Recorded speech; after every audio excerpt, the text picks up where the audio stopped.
আমাদের সম্মানীয় অতিথি মাননীয় শ্রী মতিন আনসারী মহাশয়। তো আমি ওনাকে আমাদের এই অনুষ্ঠানে আসার জন্য অনেক ধন্যবাদ জানাই এবং ওনার বক্তব্য পেশ করার জন্য আমি অনুরোধ জানাচ্ছি। স্বামীজির বাণী আমরা বর্তমান যুগে সবাই মোবাইলে, হোয়াটসঅ্যাপে, ফেসবুকে দেখতে পাই, শুনতে পাই, কিন্তু স্বামীজির বাণী শোনার পর সেটাকে আমরা কেউ অনুসরণ করে চলি। তো সেখান থেকে বেরিয়ে আসতে স্বামীজি প্রথমেই বলেছিলেন, জীবে প্রেম করে যেই জন সেই জন সেবিছে ঈশ্বর। আমরা শুনি, ভালো লাগে বাণীটা, আমাদের মনেও থাকে, কিন্তু আমরা বাস্তবে সেটা করি, নিজ প্রেম করে যেই জন সেই জন সেবিছে ঈশ্বর। আমরা খালি নিজে আমি ভাব, আমি আমারটা করব, আমার ছেলেটাকে ভালো স্কুলে পড়াবো, ভালো এডুকেশন দেবো, ভালো, কিন্তু সময়টা যে শেষ হয়ে যাচ্ছে, আপনি কম্পিটিশন করাচ্ছেন, ছাত্রছাত্রীরা কম্পিটিশন করছে, ক্লাসে পড়তে যাচ্ছে, কে ফার্স্ট বয় হচ্ছে, কম্পিটিশন হচ্ছে। এই যে যুব কম্পিউটার সেন্টার আছে, এখানে গিয়ে ভালো হবে, কম্পিটিশন আছে, সব জিনিসেই কম্পিটিশন। কিন্তু স্বপ্ন দেখছে সবাই, এগিয়ে যাওয়ার স্বপ্ন, কিন্তু স্বপ্নে সফল হতে গেলে আমার মনে হয়, আমার ব্যক্তিগত ধারণা, স্বামীজির আদর্শ না মেনে চললে তাহলে তুমি কিন্তু সঠিক স্বপ্নে সফল হতে পারবে না। সমাজ ব্যবস্থায় তোমাকে ত্যাগ শিখতে হবে। স্বামী বিবেকানন্দের যে বাণীগুলো ছিল সেটা আপনারা দেখেছেন, যুব কম্পিউটার সেন্টার মোটামুটি আপনাদের কাছে প্রত্যেককেই দিয়েছে। আত্মশ্রদ্ধা, সৎ চিন্তা, সাহস, সমশীলতা, নিষ্ঠা, উদ্যম, উপযোগ বুদ্ধি, বিশ্বস্ততা, সেবা পরায়ণতা, স্বার্থশূন্যতা, সত্য নিষ্ঠা, দৃঢ় সংকল্প, আত্মসংযম, আত্মবিশ্বাস, সাধারণ বুদ্ধি, পরিচ্ছন্নতা, নিয়মকানুনতা, অবিচলতা, আত্মনির্ভরতা, সহনশীলতা, সৌজন্য, ধৈর্য, সহানুভূতি, সততা। এইগুলো আমরা কিন্তু কেউ মানি না। আর বর্তমান যুগে এমন হয়ে গেছে, আমাদের স্বামী বিবেকানন্দ বিশ্বের দরবারে সনাতন ধর্মকে তুলে ধরেছিলেন, বিশ্বের দরবারে প্রতিষ্ঠিত করেছিলেন, কিন্তু এখন মনে হচ্ছে যে কোনো রাজনৈতিক দল ধর্ম পরিচালনা করছে, ধর্ম নামে বিকৃত চলছে। এটা ঠিক নয়। আমাদের ভারতবর্ষ ধর্ম নিরপেক্ষ দেশ, এখানে স্বামী বিবেকানন্দ আছেন, ঠিক সেইভাবে কাজী নজরুল ইসলাম আছেন, রবীন্দ্রনাথ ঠাকুর আছেন, নেতাজি সুভাষচন্দ্র বসু আছেন, সবাইকে নিয়ে আমাদের দেশ, মৌলানা আব্দুল কালাম আছেন, সবাইকে নিয়ে আমাদের দেশ। আমরা যেমন অগ্রগতি করছি, আমাদের এখানে উপস্থিত অনেক শিক্ষক শিক্ষিকা আছেন, আমি তাদের কাছে খালি করজোরে অনুরোধ করব, আপনারা যেমন স্কুলে পঠন পাঠনের শিক্ষা দিচ্ছেন দেন, তার সাথে সাথে আপনার মনি ঋষিদের বাণীগুলো ছেলেদের কাছ থেকে প্রার্থনার পরে একটু 10 মিনিট সময় বের করে প্রতি ক্লাসের দুজনের কাছ থেকে করে শোনার চেষ্টা করুন। আমাদেরকে মনি ঋষিদেরকে ছাত্রছাত্রীকে জানতে হবে, তারা পরীক্ষায় পাস করার জন্য মনি ঋষিদেরকে সামান্য সংক্ষিপ্ত আকারে পড়ে, বিস্তার লাভ হয় না।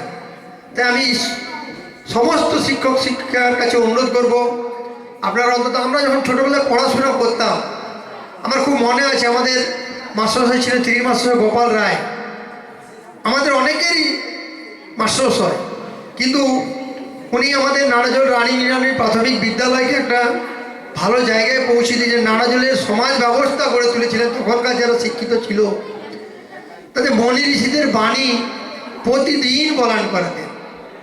এটা প্রতিদিন বললে কি হয়, যেমন আমরা জানি একটা মিথ্যে কথাকে যদি প্রতিদিন বলা হয় সেটাও একটা সময় যেমন সত্যি হয়ে যায়। সত্যি করার চেষ্টা চলছে বিভিন্ন পর্যায় থেকে, তো ঠিক সেই জায়গা থেকে বেরিয়ে এসে সত্যিটাকেই বারবার বলা হোক। সত্যি আজ যেন শুধু আনন্দের জন্য এই অনুষ্ঠান, আজ যেন চিত্ত পরিশুদ্ধির জন্য এই অনুষ্ঠান। আমরা যাদেরকে পেয়েছিলাম তাদের কথা শুনেছি, তাদেরকে সাদরে বরণ করেছি। অনুষ্ঠানের ফাঁকে ফাঁকে অনেকেই উপস্থিত হচ্ছেন, তাদের সান্নিধ্য পাচ্ছি। এই মুহূর্তে আমাদের প্রাপ্তি সংবাদ, মঞ্চে অনেক অতিথি, আমন্ত্রিত অতিথি উপস্থিত হয়েছেন, তাদের একে একে আমরা বরণ করে নেব। আমরা বরণ করে নেওয়ার জন্য বরণ কন্যা যারা রয়েছে আমরা তাদের অনুরোধ করছি মঞ্চে আসার জন্য। শতভাজন শিক্ষক শ্রী সমর সিং মহোদয়, সহশিক্ষক নাড়াজোল মহেন্দ্র একাডেমি, বিশিষ্ট শিক্ষক আমরা মঞ্চে পেয়েছি। আমরা বরণ করে নিচ্ছি এই মুহূর্তে স্যারকে। শতভাজন শ্রী রাজেশ পড়িয়া মহোদয়, বিশিষ্ট শিক্ষক নাড়াজোল মহেন্দ্র একাডেমি, আমরা বরণ করতে পেরে আনন্দিত।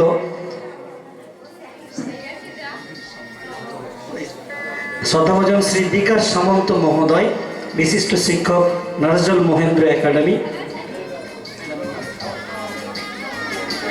শতভাজন মাননীয়া মৌসুমী মাইতি মহোদয়া আমরা মঞ্চে পেয়েছি।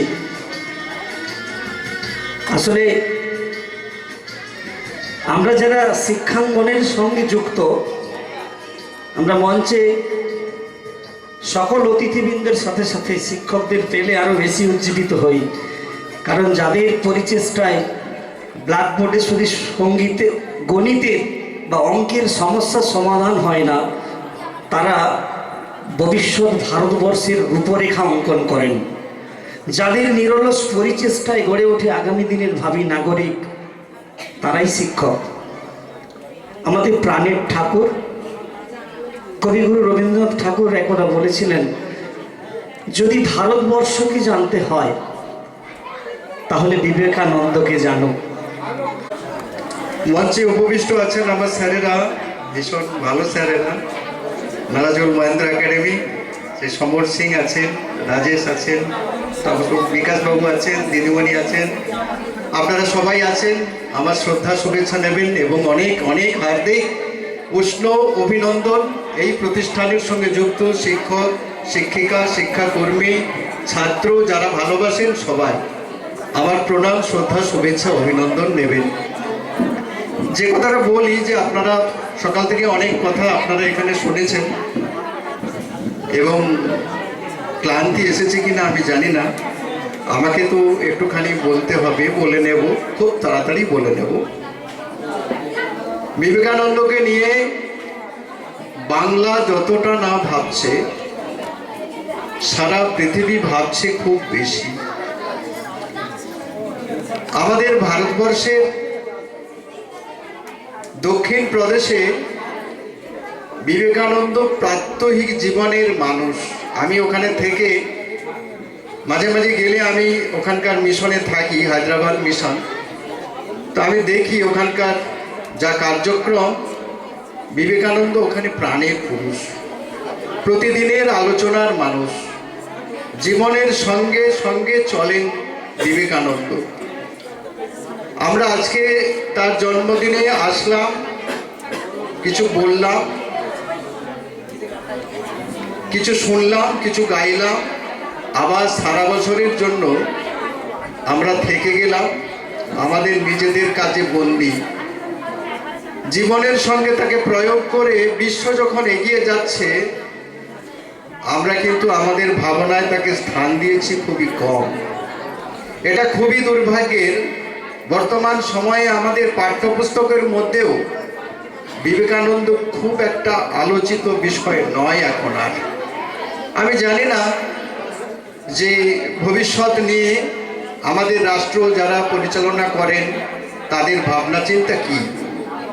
আমাদের শিশুদেরকে তারা কিভাবে বাঁচিয়ে তুলবেন, এই ভীষণভাবে একটা আগ্রাসনের সময়। আমি আমার সামনে পাঠরত ছাত্রছাত্রীদের প্রতিদিন একথা বোঝাবার চেষ্টা করি যে আমাদের ঘুরে দাঁড়াতে হবে, আমাদের ভীষণভাবে পড়াশোনার মধ্যে ফিরে আসতে হবে, দ্রুত আমাদের পড়তে হবে, পড়ার কাজে এগিয়ে যেতে হবে। পড়া ছাড়া, আমাদের হৃদয় ছাড়া আমরা কিছু দিয়েই আর কাউকে বাঁচাতে পারবো না। আমাদের সেই অতীত ইতিহাস থেকে আমাদের সেই শিক্ষায় আমাদের সমৃদ্ধ করেছে, আমাদের উঠে দাঁড়াতে শিখিয়েছে। সেই জন্যে স্বামীজির জীবনের অনেক অসংখ্য ঘটনা অনেকেই এখানে আলোচনা করেছেন। তিনি মুখে কিছু বলতে চাননি, যা দেখিয়েছেন কাজ করে। তিনি বলেছেন যে কাজই শ্রেষ্ঠ, সকলকে কাজ করতে হবে। কাজ না করলে আমরা কিছুতেই প্রমাণ করতে পারবো না যে আমরা কাজের লোক। ভীষণভাবে আগ্রহ নিয়ে এখানে আসতে দেখে অনুপ্রাণিত হয়েছি যে এরা একটা কিছু তো তৈরি করেছেন, যার জন্যে মানুষের ভালো লাগাটা এই দুপুরে সব কাজ ফেলে এখানে তারা এসেছেন। আমি চাইবো এইটাকে তারা অনেক দূর আলোর শিখার মতো নিয়ে যেতে পারবেন, সেই প্রত্যয় তাদের আছে। স্বামীজি নিজে ভারতবর্ষকে হেঁটে, পায়ে হেঁটে দেখেছেন। কোনো গল্প নয়, কোনো ইতিহাস নয়, কারো মুখ থেকে দেখেননি, শোনেননি, নিজে দেখেছেন। মানুষের কাছে গিয়েছেন, তার দুঃখ দারিদ্র সম্পর্কে তিনি নিজে অভিজ্ঞতা নিয়েছেন এবং এটা বলেছেন। আমরা কাউকে কখনো কখনো কিছু একটা দিয়ে ফেললে বা করে ফেললে মনে করি যে আমরা অনেক কিছু করে ফেললাম। স্বামীজি এটা বললেন যে না, এটা আমার সৌভাগ্য যে আপনি আমাকে আপনার সেবা করার সুযোগ দিয়েছেন। আলটিমেট কথাটা হলো যে সেবাই হলো ধর্ম। পতাকা উড়িয়ে, রং চড়িয়ে, মন্দির গড়িয়ে, মসজিদ বানিয়ে, ধর্মের কথা শুনিয়ে আসলে কি আমরা মানুষকে ধার্মিক করতে পারছি? স্বামীজির এইটাই কোশ্চেন যে আমরা মানুষকে যেন ভালোবাসি। একদিন তার ব্যক্তিগত জীবন, তিনি হেঁটে যাচ্ছিলেন ভারতবর্ষ পরিভ্রমণের সময়, খেয়াল করেননি খুব প্রত্যুষে যখন হাঁটছিলেন, ওই সমস্ত তীর্থক্ষেত্রে দেখবেন আপনারা যারা গেছেন, যাদের অভিজ্ঞতা আছে, দেখবেন যে বানর, হনুমান এরা ওখানে বেশি বেশি করে থাকে। ওরা একজন, দুজন, তিনজন করে নামতে নামতে নামতে নামতে অসংখ্য স্বামীজির পিছনে এসে হাজির হয়েছেন। স্বামীজি ঘুরে দেখে একদম ভয়ে একটুখানি ভয়ে শিউরে উঠেছিলেন যে এত এরা কেন নেমে এলো। বাঁচবার জন্য তিনি একবার দৌড়তে শুরু করলেন, আর যত দৌড় দিলেন গাছ থেকে তত বেশি বেশি করে হনুমান, বানর নেমে পড়লো এবং স্বামীজির পিছুতে একদম দলে দলে, পালে পালিয়ে তারা দৌড়াতে শুরু করলো। স্বামীজি কি করবেন কিছু ভেবে পাচ্ছেন না।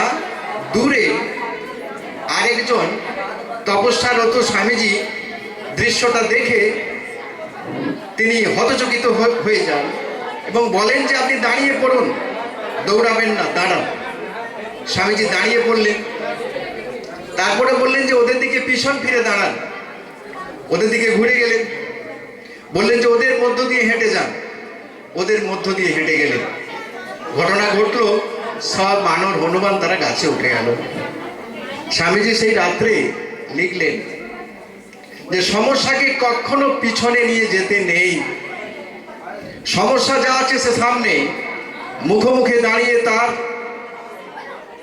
প্রতিকূলতার বিরুদ্ধে লড়াই করবার নামই হলো শক্তি, সাহস, মনোবল, অগ্রগতি। যাকে পাথেয় করে অনেক দিন পরে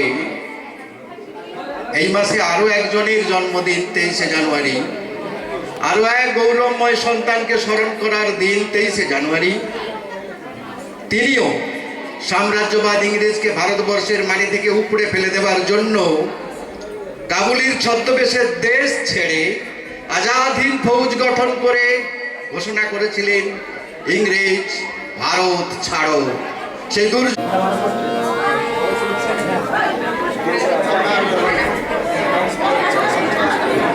বললাম খেতে যাচ্ছি, বক্তব্য আছে।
স্বপন ভূঁইয়া এবং শুভময় বাবু, ওনাদের দুজনকেও আমরা সমর ভূঁইয়া, সমর বাবুকে এবং শুভময় বাবুকেও আমরা বরণ করে নিতে অনুরোধ করছি, যারা আজকের বরণের দায়িত্বে রয়েছে। স্নেহের ছাত্রীরা, বিশেষত নারাজল যুব কম্পিউটার প্রশিক্ষণ কেন্দ্রের সুসজ্জিত ছাত্রীরা, যারা মঞ্চের দায়িত্বে, বরণের দায়িত্বে, যারা সকাল থেকেই অক্লান্ত পরিশ্রম করছে এই বোনেরা। সুবাসিত চন্দনের স্পর্শ, পুষ্প তোড়া এবং মেমেন্টো প্রদানের মধ্য দিয়ে আজকের মঞ্চের যারা আমন্ত্রিত, আমরা তাদেরকে আজকের মঞ্চে আমরা একান্ত আপন করে নিচ্ছি। আজকে তাদের সঙ্গ আমরা লাভ করছি। নমস্কার, আমি হচ্ছে কবিতা বলছি। কবিতার নাম বিলেত ডায়েরি। বিলেত ডায়েরি, কবি হিমাংশু দেবনাথ। আমারও তো জন্ম মাগো 12ই জানুয়ারি। আমিও তো বিলের মতোই ভাষণ দিতে পারি, তবে কেন চাও না মাগো বিলের মতন হই? কেন শুধু পড়তে ভালো সিলেবাসের বই? কেন আমার বিলের মতন খেলাধুলায় মানা? মানুষ হওয়া মানে শুধু কম্পিউটার জানা? ওই কেন হতে হবে বিশাল বড় লোক? তোমরা কেন চাও না খোকা শুধুই মানুষ হোক? বিল গেটসের তুলন দাও, বিলের কেন নয়? আমার মতন তোমাদেরও কি গরিব হবার ভয়? মাইনে দিয়ে কিনছো তোমা সফল হওয়ার শিক্ষা? বলতে পারো কোথায় পাবো মানুষ হওয়ার দীক্ষা? আমার হিরো বিল গেটস নয়, আমার হিরো বিলে। আমার ভিতর বাড়ছে নতুন বিবেক দিলে দিলে। তোমরা যারা ছুটবে ছোট ধরতে টাকার ফানুস, তোমরা বড় লোক হয়েও আর রাধু না হয় মানুষ। নমস্কার।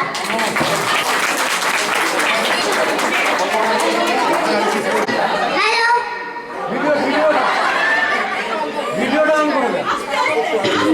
নমস্কার, আমি একটি কবিতা বলে শোনাচ্ছি। ময়নার মা ময়নামতি, অন্ধ্রশঙ্কর রায়।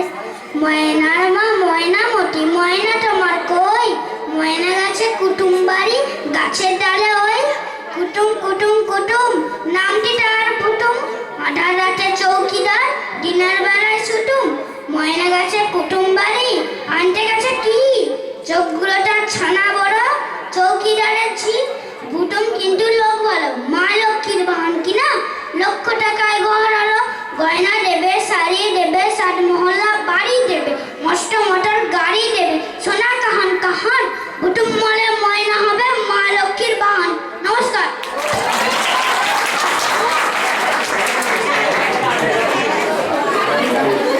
আসলে যে কোনো অনুষ্ঠানের মূল লক্ষ্যই হচ্ছে কিন্তু একটু ছোটদের সুযোগ দেওয়া। আজকের দিনের যারা পরিণত বা অপরিণত, যাদেরকে আমরা টিভির পর্দায় বা তথাকথিত সুনামি বলে জানি, যাদের সুনাম হয়েছে অলরেডি, তারা কিন্তু এই আজকে যে দুটি ছোট বাচ্চা আবৃত্তি পরিবেশন করলো, এরকম অবস্থায় পাড়ার মঞ্চ, গ্রামের মঞ্চে তারা কিন্তু সুযোগ পেয়েছে, সুযোগ নিয়েছে, আস্তে আস্তে পরিণত হয়েছে। তাই এই ধরনের মঞ্চ ছোটদের ক্ষেত্রে একটা আঁতুড় ঘরের মতো ছিল। যারা এখনো বাকি রয়েছেন প্রসাদ গ্রহণে, তো অনুরোধ করা হচ্ছে দ্রুত একটু গিয়ে প্রসাদটা গ্রহণ করে নিন। ওই পর্বটা আমরা আস্তে আস্তে পরিসমাপ্তি করে আবার মূল অনুষ্ঠানে ফিরে আসবো আমরা। তাই যারা এখনো প্রসাদ পেতে বাকি রয়েছেন, কর্তৃপক্ষের পক্ষ থেকে আন্তরিক অনুরোধ, আপনারা দেরি করবেন না, প্রসাদ গ্রহণ করুন। দ্রুত গিয়ে উপরে প্রসাদ সেবনের ব্যবস্থা রয়েছে, আমরা প্রসাদ গ্রহণ করার জন্য আন্তরিক আহ্বান রইল। এই মুহূর্তে নারাজল রাজ কলেজ থেকে আমরা পেয়েছি ডক্টর উত্তম সিংহ মহোদয়। আমরা প্রাণিত, আমরা আপ্লুত, আমরা গর্বিত আমরা স্যারকে পেয়ে আজকের মঞ্চে। স্যারকে বরণ করে নেওয়ার জন্য আমি অনুরোধ করছি নারাজল যুব কম্পিউটার প্রশিক্ষণ কেন্দ্রের ছাত্রীরা এই মুহূর্তে স্যারকে বরণ করে নিচ্ছেন। আমরা হাতের তালি দেওয়ার জন্য অনুরোধ করছি। আজিকারি শুভ লগনে প্রেম প্রীতি মাখা চন্দনে আজি বরণ করিলাম সব প্রিয়জনে বাঁধিলাম প্রীতির বন্ধনে। আমাদের এই মিলন পর্ব, বরণ পর্ব মনের মণিকোঠায় চিরভাস্বর থাকুক, আমরা এই কামনা করছি। 12ই জানুয়ারি স্বামী বিবেকানন্দের জন্মদিন। তো উনি হলেন ভারত আত্মার মূর্তি, যৌবনের অগ্রদূত, বীর সন্ন্যাসী স্বামী বিবেকানন্দের আজ জন্মদিন। তো 125 বছর যখন পূর্ণ হয় 1928 সালের 12 জানুয়ারি, তখন থেকে কিন্তু এই দিনটিকে আমরা জাতীয় যুব দিবস হিসেবে পালন করি।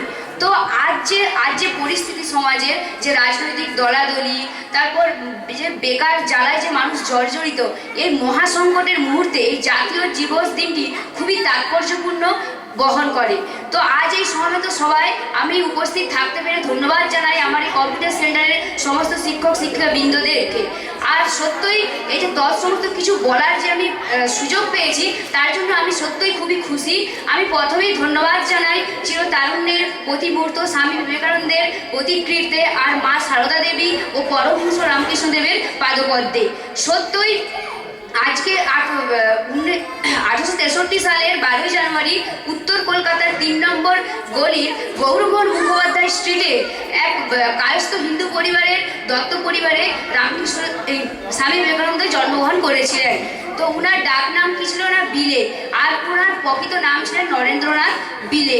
কিন্তু যখন উনি শৈশবে ছিলেন তখন উনার মা উনাকে বলেছিলেন যে দেখো বিলে, তুমি জীবনে সত্যের জন্য কোনো কিছুকে ত্যাগ করো না, কিন্তু সত্যের জন্য সব কিছুকে তুমি ত্যাগ করো না। তো এই বাক্যকে তিনি অন্তরে মূল মন্ত্র করেছিলেন। তো উনি চিন্তা করেছিলেন যে দেশের যে সর্বপ্রকার কুসংস্কার, অন্ধ জড়তা আছে, এগুলোকে দেশ থেকে মুক্ত করে তিনি চেয়েছিলেন যে দেশের সর্বপ্রকার উন্নতির শিখরে যেন পৌঁছে যান। এই জন্য তিনি যুবশক্তির উপর খুবই গুরুত্ব দিয়েছিলেন। তো উনি যখন শিকাগো শহরে ধর্ম সম্মেলন থেকে যখন দেশে ফিরেন, তো উনি এই যুবশক্তির সেবায় নিজেকে নিয়োগ করেন এবং জীবন মন্ত্রে ডাক দেন, হে যুবকবৃন্দ, তোমরা অজ্ঞ, নিপীড়িত, দরিদ্র ভারতবাসীর দুঃখ মর্মে মর্মে এই ব্যথা অনুভব করো। তো উনি রামকৃষ্ণ পরমহংসদেবের একমাত্র প্রধান শিষ্য ছিলেন স্বামী বিবেকানন্দ। তো স্বামী বিবেকানন্দের সম্পর্কে উনি বলেছিলেন যে একসময় নরেন্দ্র জগৎ মাতাবে। তার এই কথা অক্ষরে অক্ষরে মিলে যায় 1863 সালে যখন আমেরিকা যুক্তরাষ্ট্রের শিকাগো শহরে মহাধর্মের সম্মেলন হয়। এই মহাধর্ম সম্মেলনে তিনি হিন্দু ধর্মের প্রতিনিধিত্ব হিসেবে গিয়েছিলেন। তিনার বিখ্যাত বক্তব্য ছিলেন, হে আমেরিকার ভাই ও বোনেরা। এই বক্তব্যের মধ্য দিয়ে তিনি পাশ্চাত্য সমাজে ভারতীয় হিন্দু ধর্মের যে মহাত্মা তিনি প্রথম প্রকাশ করেছিলেন। তো আজকে বিশ্বের দরবারে ভারতীয় যে দর্শন বেদান্ত শাখার প্রথম তিনি মহত্ব প্রকাশ করেছিলেন। পরাধীন ভারতবর্ষে হিন্দু ধর্মের জাগরণ, জাতীয়তাবাদের প্রসার তিনি প্রথম করেছিলেন। আর কি করেছিলেন না, পরাধীন ভারতে এই যে বাঙালি জাতি ও হিন্দু ধর্মকে বিশ্বের মঞ্চের দরবারে সর্বপ্রথম প্রতিষ্ঠিত করেছিলেন তিনি করেছিলেন। তো উনার সম্পর্কে পরমহংসদেব আরও বলেছিলেন যে নরেন্দ্র ততদিন পর্যন্ত কাজ সম্পন্ন করবে যতদিন তার কাজ করার কথা আছে, তারপর সে নিজে থেকেই চলে যাবে। সত্যই দেখো, এই স্বপ্নের ভারত, পরাধীন ভারত থেকেই এত অল্প সময়ে স্বামী বিবেকানন্দ আমাদের কিন্তু ছেড়ে চলে যান। 1902 সালের 4 জুলাই তিনি সর্বপ্রথম হিন্দু ধর্ম ও দর্শন নিয়ে বিশ্বের দরবারে একলব্য ছিলেন। তাই মাত্র 39 বছর বয়সে তিনি দেহত্যাগ করেন। তিনি বলেছিলেন যে তুমি এমনভাবে মরো যাতে তুমি হাসবে আর কি জগতের মানুষ কাঁদবে। সত্যই দেখো, আজকে উনি চলে গেছেন, কিন্তু আমরা তো সারা ভারতবাসী দেখো ওনার জন্য কাঁদছি, ওনার মতন হওয়ার জন্য আমরা কিন্তু কাঁদছি। সত্যি আমি আমার ক্ষুদ্রতম বক্তব্য এখানে শেষ করলাম। সবাইকে প্রণাম জানাচ্ছি।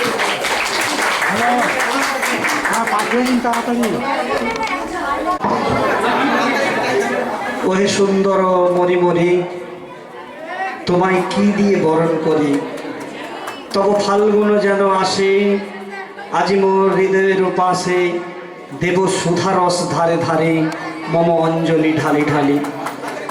আমরা বরণ করতে পেরে আনন্দিত, গর্বিত। বিবেকানন্দ, রামকৃষ্ণ, মা সারদার চরণে আমার প্রণতি জানিয়ে আমার ক্ষুদ্র বক্তব্য শেষ করছি।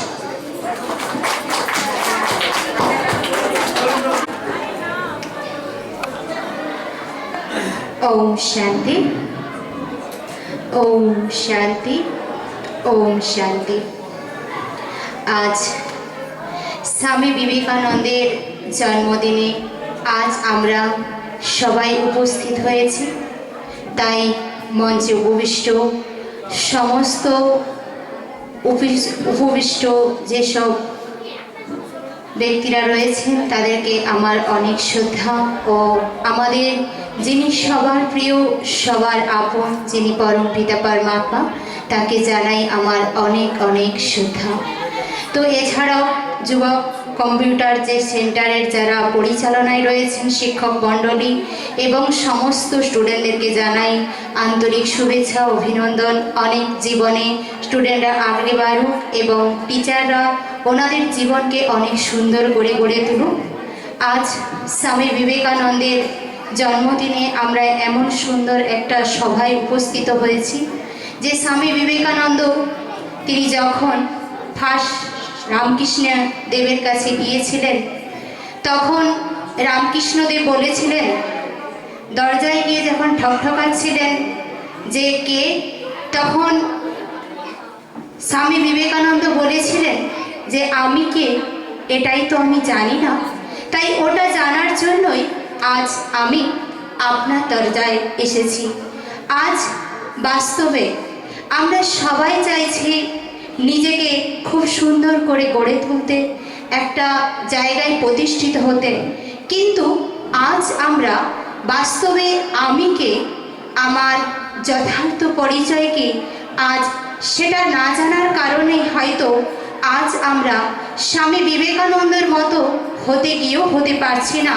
তার কারণই এটাই যে স্বামী বিবেকানন্দ তিনি কিন্তু বলেছিলেন যে যোগ, তপস্যা, ত্যাগ, কিন্তু আজ সেই যোগ অর্থাৎ ঈশ্বরের সাথে যোগ বা কানেকশন আজ আমাদের কতটা রয়েছে। আজ সেই ঈশ্বরের সাথে কানেকশন না থাকার কারণে আজ আমাদের প্রকৃত জীবনের যে প্রত্যেকটা পদক্ষেপে যে সফলতা পাওয়া উচিত সেগুলো কিন্তু আজ আমরা পাচ্ছি না। আজ যে যুক্ত হওয়া যোগাযোগ অর্থাৎ সেই মেডিটেশন বলতে যে আজ সহযোগী হতে হবে। যদি আমরা একে অপরকে সহযোগ করতে পারি, আজ আমাদের সহযোগিতার ভাবনা কিন্তু সবারই খুব কম রয়েছে। আজ আমরা সহযোগিতা সেটাই করি, দেখবেন কেবল আমরা যদি দেখি যে কোথাও আমার পদ পজিশন বা খ্যাতি যশ বা আমার কিছু প্রাপ্তি রয়েছে সেখানেই কিন্তু আমরা গিয়ে দেখবেন আমরা সময় দিই, কিন্তু আজ আমরা নিঃস্বার্থভাবে যে কাউকে সহযোগিতা করা সেটা কিন্তু আজ আমাদের মধ্যে নেই। যখন আমরা একে অপরকে নিঃস্বার্থভাবে সহযোগ করতে শিখব তখনই কিন্তু সেটাই রাজযোগ মেডিটেশন করা যাবে। আর রাজযোগ মেডিটেশন মানে যে আত্মা নিশ্চয় করে ঈশ্বরকে ইয়াদ করা। যারা আপনারা এখানে বসে রয়েছেন যদি একটু সিধা হয়ে বসেন আমি 2 মিনিট মেডিটেশন শেখাতে পারি। রাজি আছেন? শিখবেন সবাই?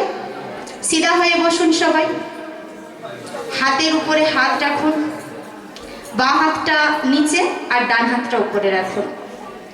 সবাই সাইলেন্স হয়ে যাবেন যারা সামনাসামনি রয়েছে। আমি যেমনটা বলবো আপনারা কেউ মুখে আওয়াজ করবেন না, আপনারা কেবল মনে মনে অন্তর্দর্শনে ওটাকে আপনারা সংকল্প করবেন।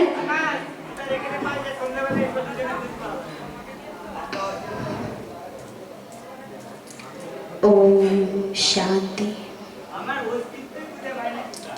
আমি আত্মা, আমার স্বধর্ম স্বরূপ। 2 স্থান আমি স্বয়ং পরম পিতা পরমাত্মা যিনি আমাদের ঈশ্বর তার সর্বশ্রেষ্ঠ সন্তান। আমি সব থেকে ভাগ্যবান আত্মা।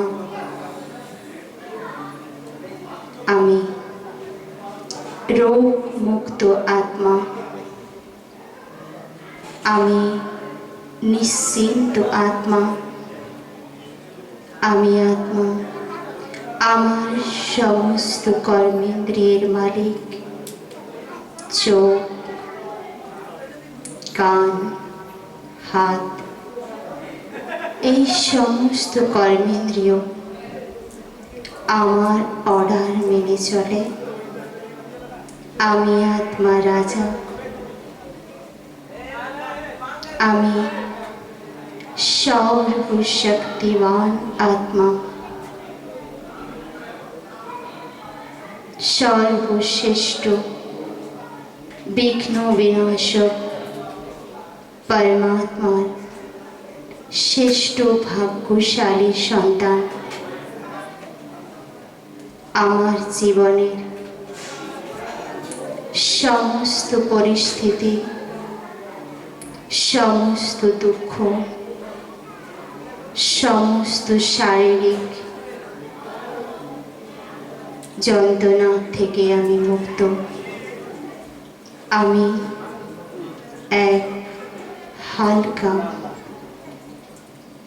লাইটের শরীরে বিরাজমান। আমার থেকে শান্তির প্রকম্পন চারিদিকে ব্যক্ত। আমি পরমাত্মার ছত্র ছায়ার নিচে রয়েছি।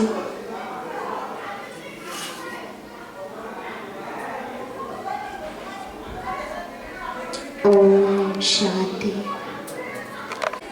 এবং যার জন্যে তিনি এই যে বর্তমান যে এই যে যুব কম্পিউটার, অর্থাৎ বর্তমান দিনে এই কম্পিউটার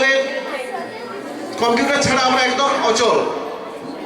তাই এই যে সংস্থাটি আমাদের যুব কম্পিউটার, এরা যে প্রাণপাত পরিশ্রম করে আমাদের এলাকার ছাত্রছাত্রীদের এই কম্পিউটারে প্রশিক্ষিত করছে, এর জন্য এনাদের ধন্যবাদ।